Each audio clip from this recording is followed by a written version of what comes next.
नापाक औरत। एक औरत हर सुबह खिड़की से अपनी पड़ोसन को देखा करती। अल्लाह की पनाह है, देखिए जरा कैसे गंदे कपड़े फैला रही है।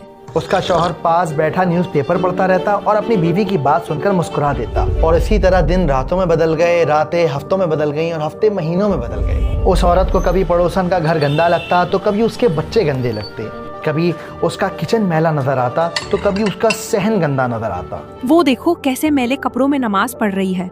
बताइए जरा, इस नापाकी में नमाज होती होगी इसकी?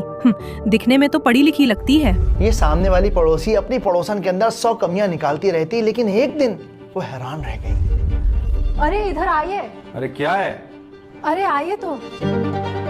दोनों ने खिड़की से बाहर झांक कर देखा और वो ये देखकर हैरान रह गए कि उस औरत का मकान एकदम साफ सुथरा था। आज उसके बच्चे एकदम सफेद शफाफ कपड़े पहने हुए थे और वो जो किचन हमेशा मैला लगा करता था ना, आज बिल्कुल साफ और चमक रहा था। औरत ने मियाँ की तरफ देखकर कहा, अल्लाह का शुक्र है, मैं तो दिन रात इसके लिए दुआ करती थी, आज जाकर पूरी हुई है।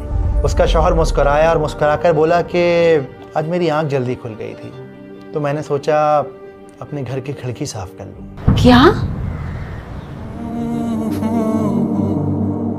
आज हम में से ज़्यादातर लोगों की यही परेशानी है कि अपने गिरेबान में तो झांकते नहीं, लेकिन सामने वाले के ऐप तलाश करने लगते हैं। अल्लाह सुब्हानहू तआला सूरह हुजरात में फरमाते हैं, ऐ अहले ईमान, बहुत गुमान करने से परहेज करो कि बाज गुमान गुनाह है, और एक दूसरे के हाल का तजस्सुस न किया करो, और न तुम में से कोई किसी की गीबत करे। क्या तुम में से कोई इस बात को पसंद करेगा कि अपने मरे हुए भाई का गोश्त खाए? उससे तो तुम जरूर नफरत करोगे, और अल्लाह का डर रखो, बेशक अल्लाह तौबा कबूल करने वाला है। और इसीलिए हमें तजस्सुस यानी दूसरों के अंदर ऐप तलाश नहीं करने चाहिए, बल्कि बड़े बड़े उलमाओं का ये कहना है कि हर इंसान को दूसरे इंसान के लिए ये ओपिनियन रखना चाहिए कि शायद सामने वाला अल्लाह का वली है, क्योंकि हम नहीं जानते कि कौन है जो रातों में अपने अल्लाह के आगे खड़े होकर गिड़गिड़ाता है, कौन है जो हर रोज़ कुरान को खोलता है, कौन है जो अल्लाह की आयतों को समझता है, और कौन है जो अल्लाह के इतने करीब है कि जितने करीब शायद हम कभी जा भी नहीं सकते। तो क्यों ना आज अपने अंदर झांकें और अपने आप से सवाल करें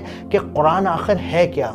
ऐसी क्या वजह है कि मैंने ज़िंदगी के इतने साल गुजार दिए लेकिन कभी ये ख्याल ना गुजरा कि अपने अल्लाह को जानूं, उसकी किताब को समझूं। क्या है कुरान के 6 मकसद और किस तरह कुरान हमें अल्लाह की तरफ बुलाता है।